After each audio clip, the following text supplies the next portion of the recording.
En gros, donc c'est pour ça que j'ai identifié 16 stratégies. Donc c'est pas juste une ou deux, c'est vraiment 16. Et on regarde des modèles de gens qui vraiment actuellement sont restés jeunes. Et même dans les gens connus, on peut en voir. Hein. Il y a Hugo Frey, vous connaissez le chanteur, qui est incroyable. Si vous voyez des photos de lui, la façon de s'habiller, de poser, de parler, ses espoirs, il a toujours plein de projets. Claude Lelouch, le cinéaste.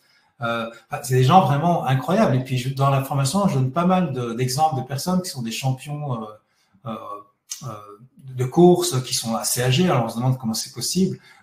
Vous avez le Joël de Rosnay, qui il a 86 ans, il fait du surf encore aujourd'hui. 86 ans, on se dit, il est dans la haut, mais non, il fait du surf, il écrit des livres. Il y a plein de gens. Il y a un marathonien, il a 102 ans. Enfin, vous verrez, il y a une nageuse qui a 64 ans. Il y a plusieurs modèles comme ça qui sont dans la formation. Et donc, l'idée, c'est de vraiment avoir des modèles et de voir aussi, mais qu'est-ce qu'ils font ces gens? Qu'est-ce qu'ils font qui permettent d'être aussi jeunes?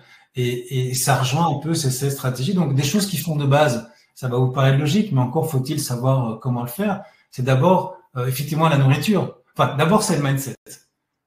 C'est de pouvoir y croire. Donc ça, c'est le gros travail qu'on fait au début de formation, c'est vraiment changer son référentiel. Voir que c'est possible. Donc c'est pour ça qu'il y a beaucoup d'approches scientifiques, parce que la science montre qu'on peut vraiment ralentir le vieillissement et l'inverser. Une fois qu'on a ça, on peut commencer effectivement à travailler sur des habitudes de vie. Une des premières habitudes, c'est accueillir le stress. Parce que le stress fait vieillir énormément. Donc qu'est-ce qu'on peut avoir comme attitude face aux émotions et au stress? Donc là, il y a des choses qui sont proposées par rapport à ça. Ensuite, bien sûr, c'est l'alimentation. Donc là, il y a des études sur les centenaires qui ont mis en évidence qu'il y a un allongement de l'espérance de vie qui est possible avec certaines habitudes alimentaires. On connaît tous les habitudes classiques, c'est ne pas fumer, ne pas boire, pas trop boire, limiter sa consommation d'alcool, surveiller son poids, manger sainement et bouger. Ça, tout le monde le sait. Mais après, si on va dans le détail, c'est pas forcément si évident. Comment est-ce qu'on mange vraiment? Comment est-ce qu'on mange le centenaire? Donc tout ça, je le partage dans la vidéo. Je partage aussi ma routine alimentaire, aussi avec ce fameux jeûne qui est très important. Mais après, c'est aussi comment est-ce qu'on respire? C'est très important. Comment est-ce qu'on bouge? Tout ça, je partage donc des pratiques par rapport à ça. J'ai travaillé aussi avec des personnes qui ont des spécialités dans ces domaines. Et donc, je partage des choses qui sont très facilement applicables sans dépenser d'argent. Parce que les milliardaires ou les gens qui font la médecine au âge, il y en a qui ont beaucoup d'argent et ils ont accès à des médicaments particuliers. Je vais donner un exemple. Par exemple, on sait aujourd'hui que ce qui fait vieillir, c'est les cellules sénescentes. Les cellules sénescentes, c'est des cellules, donc c'est les cellules qui ont vieilli. Normalement, elles sont détruites, mais il y en a qui restent. Et après, elles ne se reproduisent plus, mais elles commencent, entre guillemets, si vous voulez, à pourrir. En fait, elles créent des toxines dans le corps. Et ils sont en train de créer des médicaments à l'heure actuelle pour détruire ces cellules sénescentes et donc inverser le vieillissement, parce que, en tout cas, le ralentir, parce que ces cellules abîment vraiment le corps et le font vieillir.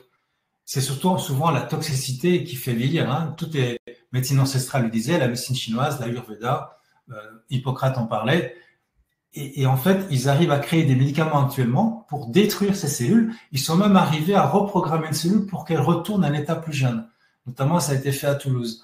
Et en fait, on peut avoir le même résultat sans dépenser de l'argent, parce que ces médicaments, évidemment, vont être hyper chers. Au début, ce sera réservé aux plus riches. Et ça, par exemple, on peut l'avoir en travaillant sur l'alimentation, le jeûne et la respiration. La respiration peut être hyper anti-inflammatoire.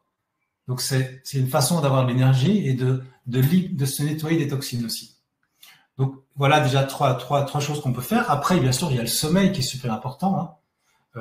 Et puis, la façon de bouger aussi. Et puis, aussi toute la détox aussi.